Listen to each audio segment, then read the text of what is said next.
10 draft picks here, rounds 4 through 7.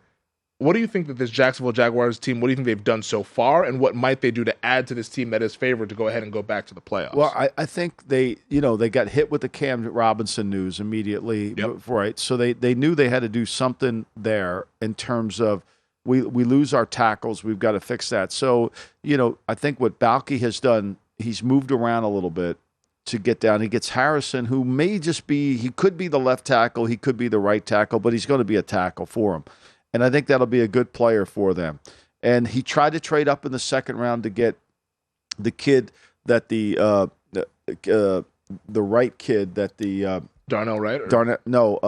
The kid from Georgia Tech. Oh, Keon White. Keon White. Yep. They try to call him right. Keon White. They tried to trade up to get him, and New England beat him to him and picked him right there. And so they were looking for another outside edge guy, kind of maybe a guy to replace Josh Allen down the road, because White is a physical player. I mean, he's a man out there now. I mean, he can set an edge. And then they had to settle on the tight end Strange, which I think is a good pick for them. He's a very athletic. He's more of an F. So, look, I think a lot of this, and then they get the back Bigby from Auburn who can flat out run, give him a compliment to ETN. And so I think they're in a situation they got to find some more depth in that offensive line, I think. But clearly, if the quarterback takes a Mother May I step forward, I think they certainly can do that.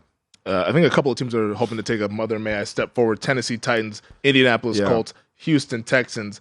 All three of these teams taking quarterbacks. Texans go with Stroud at number 2. Colts go with Richardson at number 4. Then the Titans go with Levis at 33 here. What do you make of these teams' draft? Long odds to go ahead and win this division and dethrone the Jaguars. Well, I mean, look, the Colts, it's all going to come down to how quickly can Richardson develop within the six-back offense and how quickly they transition the six-back offense to Richardson, right?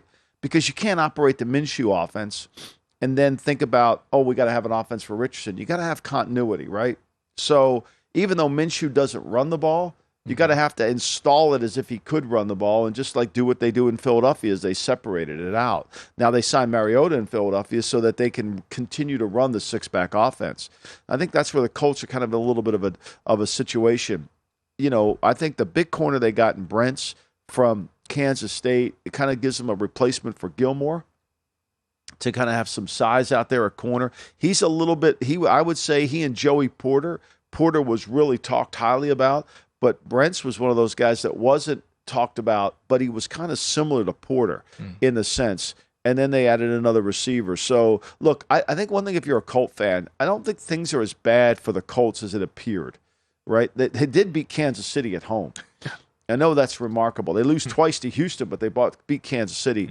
They were in a lot of games. I mean, the whole Saturday in the park was a disaster. Let's put that out there. I mean, that was a complete disaster. We know that. I'm going to miss those guys. Yeah, I'm going to miss talking about the Saturday in the park days. But, I mean, look, the quarterbacking has got to turn around. And they've got to be able to control themselves defensively. And are they going to be more adaptable defensively? It's always the situation with Gus Bradley and the cover in the Seattle 3 scheme. Houston, though, they go picks 2 and 3. Stroud, Will Anderson. I know a lot of people had a lot of rave reviews for Houston. They gave up a lot to get Will Anderson, but just from an immediate impact standpoint. I'll tell you what, they went through, I think they gave up a lot. And I got to sit down, I'm going to write about this, but they went through the Watson draft capital. I mean, this pick's got to hit. This isn't they took a chance on Stroud. Like, this pick's got to hit. They're all in. And I think this is an owner-driven pick. I really do. Because I think the way they overpaid in the trade, to me, is telling me that it was a mandate to get it done. Because, look, I know mandates from owner. I worked for Al Davis, and I was told to sign this player, and I don't want to hear anything from you until he signed. Well, that means you're signing them, and the agent's got all the right. And I got the sense that Cam McNair told, we're drafting a quarterback, Nick. If you want Will Anderson, you're going to have to do something else to get him. But we're drafting a quarterback. They paid a fairly significant price on this, and it's a deep price. I mean, this isn't one of those where, okay, we're just going to buy our way. They gave away the capital that they got back for Watson. They gave it away, pretty much of it. So that's going to be critical for them and how they handle this moving forward. I mean, look, they take the little receiver from Houston who could remind you at times, isn't Dell? He could remind you of times of Tyreek Hill with his burst and his speed. I mean, it's electric. his hands are really inconsistent. He's exactly why in a grading system we defined the 6 and the 4 grade. If I gave a player a 6 for his hands, I'm saying they're inconsistent, but he'll overcome them. If you gave him a 4, you're saying they're inconsistent, he won't overcome them. That's Dell. That's the difference. That's Dell. A lot of people will say he'll overcome his inconsistent hands. People will say he won't. And then they take the offensive lineman from Penn State. They trade up to get him too, which I didn't think they needed to, because I think there's some better linemen today in the 4th round that are going to go then. But again, once again, that's my opinion, not Nick's.